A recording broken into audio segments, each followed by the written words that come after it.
everybody, Stephanie here from Gathered in the Kitchen. Thanks so much for joining me again for one of my crafting sessions.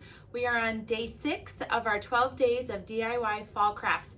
And today we are going to be making a fall fabric swag that you can hang over on your mantle, over your doorway, or on an end table, whatever you'd like to do with it. So let's go ahead and let me show you what supplies you're going to need. First up, we have some jute cord. I purchased this at my local Dollar Tree. It is just a thin jute that is really durable though, because you want it to be able to hold a lot of weight of our fabric. So next up we have various colors of fabric. So this one that I'm going to be working with right now is like a tan with a little print on it. As you can see though, in my swag that I've already made, I have lots of colors in here. I tried to incorporate some burlap that actually had a print on it. I have some tans, some grays, and some oranges, 2 different shades of orange because it is fall. We have a rolling tool. This is a rolling knife tool. You can use that with a self-healing mat, which I have down here, which you cannot see, unfortunately, I apologize, or a really sharp pair of fabric scissors. Either one is fine. If you'd like to make it easy on yourself, just use the rolling tool knife on your self-healing mat. Let me lift it up so you guys can see. It's this. So you guys will just cut on that, and it makes it really easy and quick rather than doing lots of snips with your scissors. And then also I have some LED lights. These are actually in the shape of leaves that I purchased also from Dollar Tree. So we can string lights on our strand of our swag. So let's go ahead and get started. Let me zoom in for you. Okay, so first up, you want to take your jute. Now you want to measure this for as long as you need, depending on if you're going to put this on your fireplace mantle or wherever. You want to make sure it's long enough. For this example purpose, I'm just going to do a very short piece simply because I already have my swag made. Next, you will take your fabric and lay it out if you're using it on your self-healing mat. And you're going to cut strips of fabric about 1 inch thick, about 10 to 12 inches long. I like to say around the 10-inch length just because it makes a really nice length for the swag once we get it going. So let's get my tool. Now some of this, I'm going to cut some of these pieces.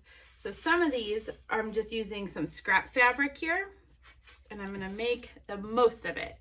So it does not have to be perfect or precise. You just want to make sure they're fairly uniform in size. Now, unfortunately, my knife is becoming very dull. I need to put a new blade in it. We'll just cut, working on our 1 inch thick strips of fabric. This is about 10 inches, so I'll keep that. This one's definitely longer, so I'm gonna trim this one up.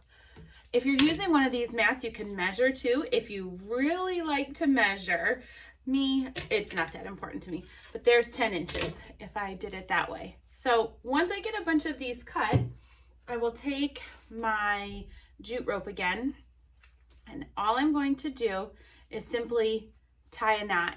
It is so easy. I love really quick and easy projects. Just tie a knot just like that on your jute. Now you want to make sure you leave enough overhang on both of your ends because you need something to loop it to, either like a nail or something that you have on your fireplace. The good thing is you can slide this down when you first start it, and you can also come back through and tie it off so you do have a loop. So you can hook it on a nail, kind of like a stocking for Christmas. So then we'll just continue this along, alternating colors if you have your colors all cut. So I definitely recommend cutting all your colors in advance and then just changing it up, just randomly grabbing. You don't have to do any specific order, but you just continue to do that. And then once you've reached your length, make another knot just like this one, a loop knot on the other end. And then I'm hoping that these batteries will work for me for this little LED light that I bought. I guess that's kind of what happens when you have kids. You never know what batteries are good and what are not good. So if we can get the battery case, oh, we need a screwdriver. Good thing we're down here. Okay, so we need a screwdriver to get this little screw out. So let's go ahead and get this in there. All right, that is very tiny. We're going to put our batteries in and hope that they actually work. They do. All right, we're going to close this back up, put the screw back in.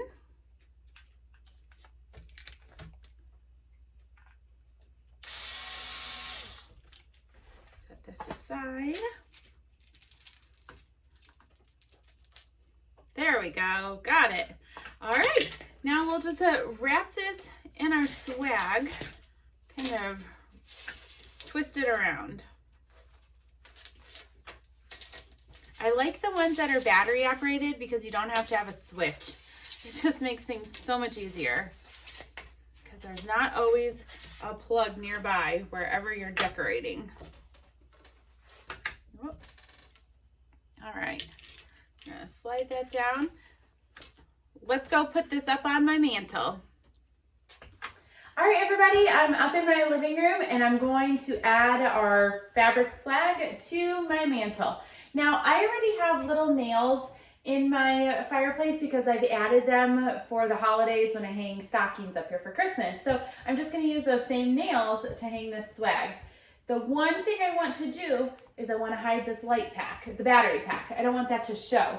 So I'll pick something that's already up on my mantle and kind of tuck it behind that. So let's go ahead and get hanging.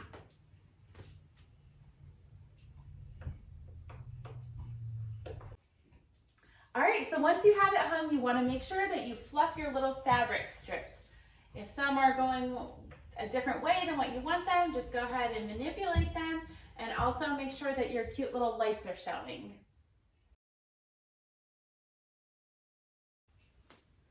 There we go. Let's do a close-up of it.